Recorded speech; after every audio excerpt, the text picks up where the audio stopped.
வணக்கம். குரு பயிற்சி பத்தி பேசுறோம். ஜனனி செம்ம சவிக்கியமாம் பத்தனிகள் சம்பந்தமாம் பதவி பூர்வ புண்ணியனாம் விக்கியதே ஜென்மபுத்திரம். ஹரியோம் நம பகவதேகாளி பத்ரகாளி ராராவாவா அத்தாம் பதம். குருவாய் வருவாய் அருள்வாய் சிவனே. காலபுருஷ சக்கரத்தில் மேசராசி முதல் ராசி, ரிஷிவம் 2வது, மிதுனம் 3வது ராசி. இப்போ குரு பயிற்சி இப்போ ரிஷிவத்திலிருந்து மிதுனத்துக்கு போயிருக்கு. மிதுனத்துக்கு பயிற்சியாகி மிதுன ராசி பொறுத்த வரைக்கும் 5, 7, 9 குரு பார்க்குதுங்க. 5, 7, 9 குரு பார்க்கும்போது 5ஆம் இடம்ங்கிறது பூர்வ புண்ணியம், புத்திரவாக்கியம், தன்னுடைய கீர்த்தி, அந்தஸ்து எல்லாமே குறிக்கக்கூடிய இடம் 5ஆம் இடம். இந்த 5ஆம் இடத்துல என்னென்ன குறைகள் இந்த ஜாதகத்துக்கு இது வரைக்கும் இருக்குதோ அதெல்லாமே நிவர்த்தியாகி 5ஆம் இடம் மிகப்பெரிய எழுச்சி பெறும்ங்கிறது இந்த ஜாதக ரீதியான ஒரு அமைப்பு. அதே 7ஆம் இடம் கலஸ்திரம். தன்னுடைய லைஃப் பார்ட்னர், கலஸ்திரம், குடும்பம் இதுகளெல்லாம் அபிவிருத்தி பண்ணுறது. சில பேர்த்துக்கு குடும்பம் ஆகாமல் இருந்தால் குடும்பம் ஆகிறது.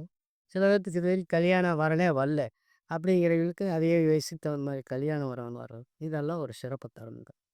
இப்போ 9ஆம் இடம்ங்கிறது நிறைய பாக்கியம், அப்பா வகையான பாக்கியஸ்தானம் இதெல்லாமே அபிவிருத்தி ஆகக்கூடிய வாய்ப்பு இந்த ஜாதகத்தில் நல்லா இருக்குது. கோச்சார் ரீதியாக இந்த குரு பயிற்சி இருக்கிற இடம் ராசி சிரசவர் குரு உட்கார்ந்ததுனால டென்ஷன் அதிகமாக இருக்குது. ஒரு பிரச்சனையை ரிலாக்ஸாக எடுத்துட்டா அவங்க எல்லாமே வெற்றி அடைவாங்க. இல்லாட்டி டென்ஷன் மேலே டென்ஷன் ஆகி அவங்க டென்ஷனுக்குள்ளாகிடுவாங்க. அதனால் என்னென்னா இந்த ஜாதக ரீதியான அமைப்பு கோச்சார் ரீதியாக குருவலம் அதுக்கு ரொம்ப சிறப்பாக இருக்குது, அருமையாக இருக்குது. மேலும் விவரங்களுக்கு தொடர்பு கொள்ளவும்.